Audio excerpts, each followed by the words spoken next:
Hey guys, we are back after a little bit of a hiatus last night. Um, Not sure what was happening, but I went from feeling great to feeling really not great. So I apologize for moving things off.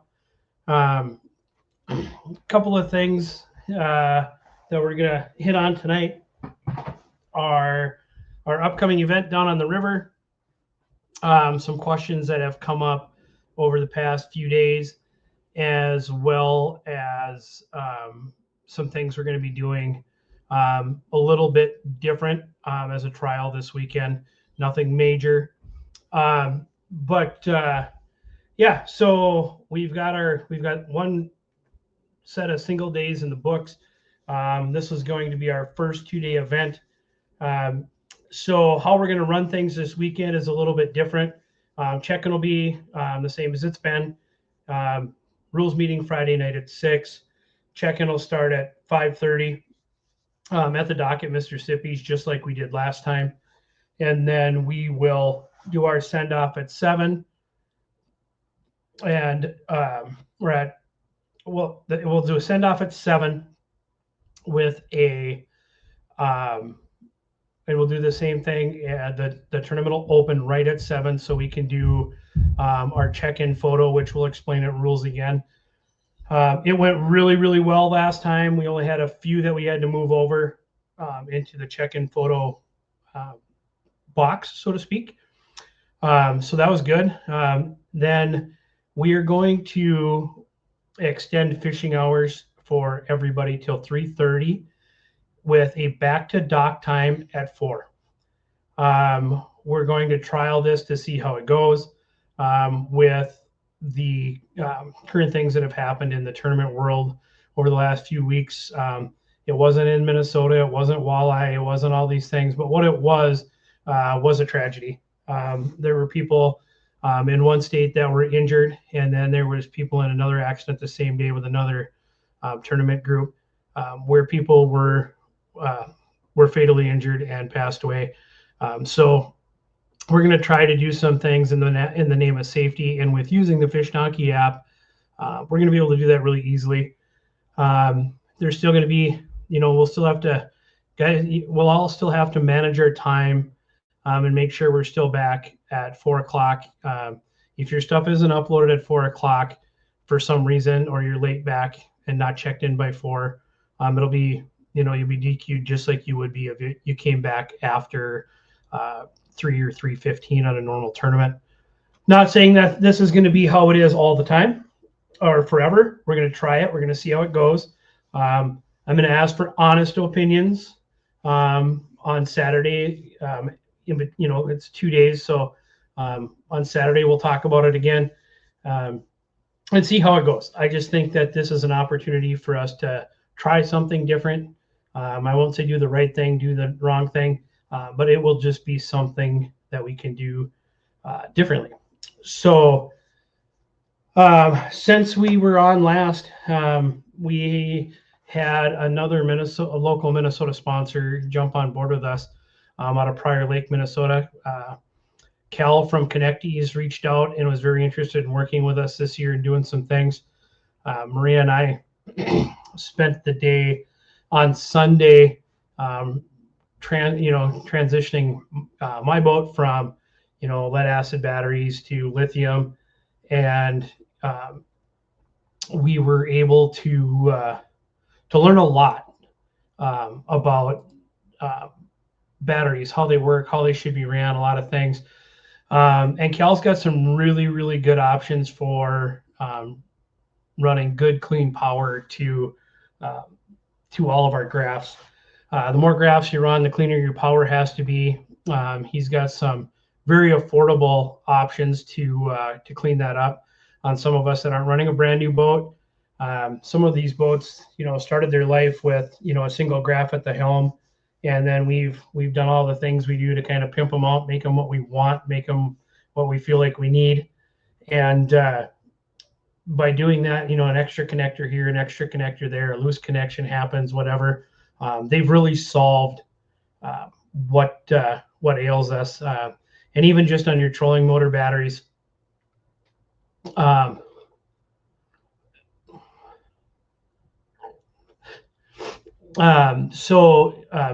Just to clean up the power going to your trolling motor batteries, I just reached out this evening to Matt over at Amped Outdoors. Amped Outdoors has been a great partner of ours. They continue to be a great partner of ours. And Matt has a lot of battery knowledge, not just what batteries to use. It's not a sales pitch, but what batteries we should be using to power what we need, how many amp hours you need, how much is too much, how to get a good clean charge, how charging a multi-bank system works. And you gotta bring one battery up to the next level, then all three will start to charge, kind of a thing. Over the past few days, we've learned a bunch about that, and I'm not the professional to come out and say, hey, this is how you should be rigging your boat. I found a lot of interesting things going on in my boat that Cal would say are probably industry standards from a dealership or somebody that rigs boats. That can be very simply changed with some of the stuff they're doing. He will come out to some of our tournaments and kind of demonstrate what he's got, what he's talking about. I do have the stuff in my boat. I'll have it down there this week. If everybody's curious about the different connection styles and things that he's using, we can look in my boat and we can kind of show what the value is there. But yeah, so we have that coming on. We will have media on the water this weekend. We will make sure that we have a good ribbon up on the trolling motor and such, so that we can identify the boats.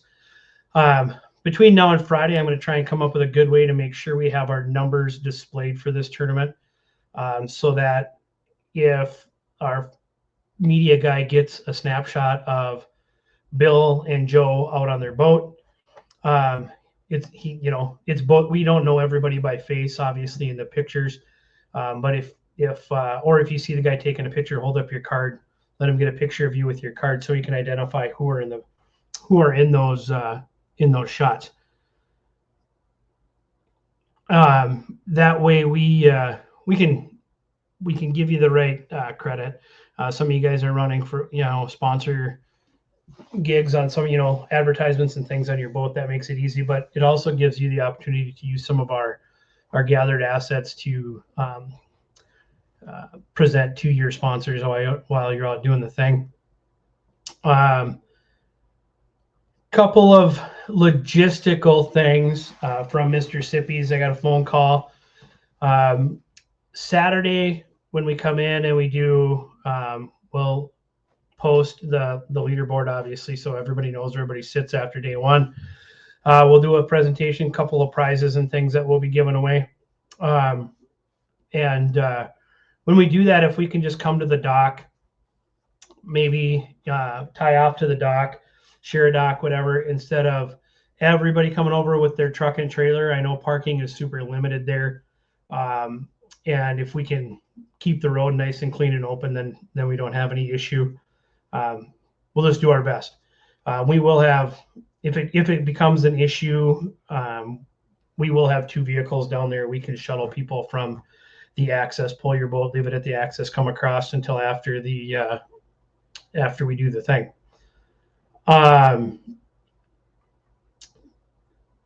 Couple of things that have come up in the last couple of days. I had a phone call today asking about water levels on the river after the storm of the century came through. We thought we were going to get this great big storm. Central Minnesota didn't really get a lot. We got a little bit of rain. They did get some rain out that did affect the river. It is not going to affect the river in a manner that is going to have any bearing on us having a tournament or not having a tournament. So all systems are go for the weekend. Again, rules meeting on Friday. We'll start looking at boats at 5:30, and then at 7 o'clock we will do a continuous flight like we did the last time. The continuous flight works really, really well down there, and there's just room for it. So it's a 2-day tournament. Remember, boat 1 will be first on day 1. Boat 1 will be last on day 2. So regular order day 1, reverse order on day 2. We will show everybody's top 5 on the leaderboard on Saturday, and we will go into Sunday, and we will do a combined weight from the 2 days, just like we always have. The other question that came up was about registrations, and somebody that was unable to register.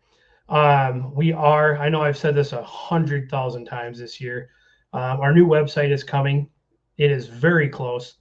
While they were doing an update on the software within the website, there was a small, very small 30-minute time where it processed the payment and did not save Anglers as a user. It affected 3 people.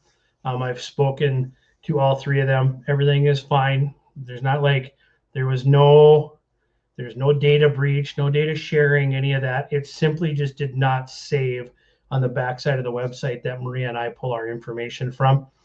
But that will be taken care of here this evening after Maria returns home. We'll go through and fix it. Where are we going to be for each of our tournaments? So as we know, when we go up to Winnebagosh, we're going to be out of Denny's, just as we always have been. We will be out of Hunters on Mille Lacs. We will be out of Horseshoe Bay on Leech Lake when we go to Leech. And when we go to Lake of the Woods, we will be out of the Wheelers Point access. And currently, everything will happen at Riverbend Resort, just a couple resorts up from Wheelers. So that's a little bit of a change. I have not had a chance to get up to Denny's. I've had a few calls about the channel and things like that. I had a phone call today from an angler that lives up there on the lake, and said that there has been an immense amount of work that was done by Pat and his gang up there to get some things done up at the resort. And this person assured me that with what they've done, there should not be any reason to worry about low water, blow in.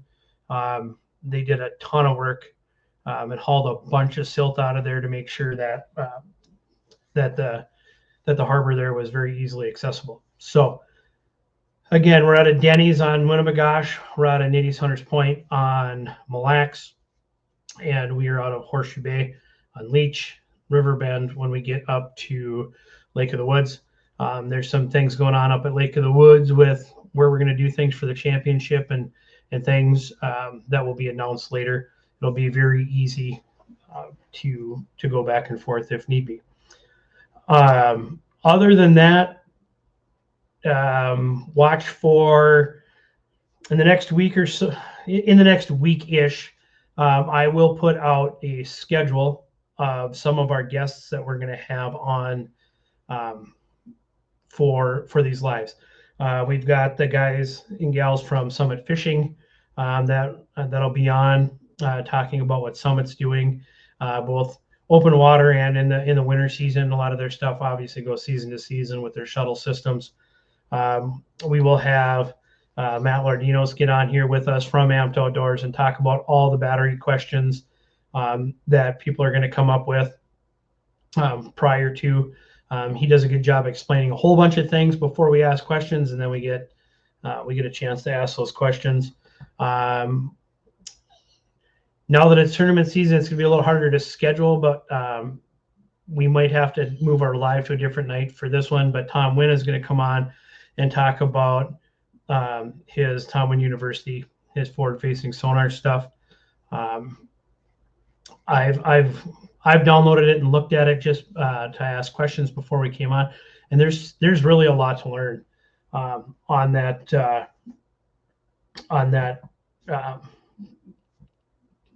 I guess series. I guess I would call it educational series, and reaching out to Tom, very humble, very excited to be able to come on and talk about it. And just a shout out to Tom, like They were just out for the NWT event out in Pierre, and in the middle of pre-fishing, he was out helping the local fire department learn how to use forward-facing sonar for rescue and recovery.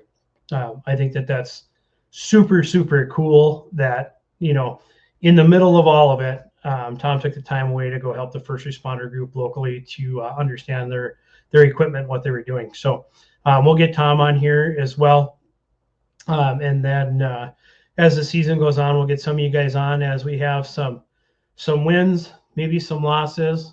There's a lot of season left. We're just kicking it off. I'm sure there will be some things that are worth talking about on here that maybe aren't the winners so much as, who knows what's going to happen on the water between now and September.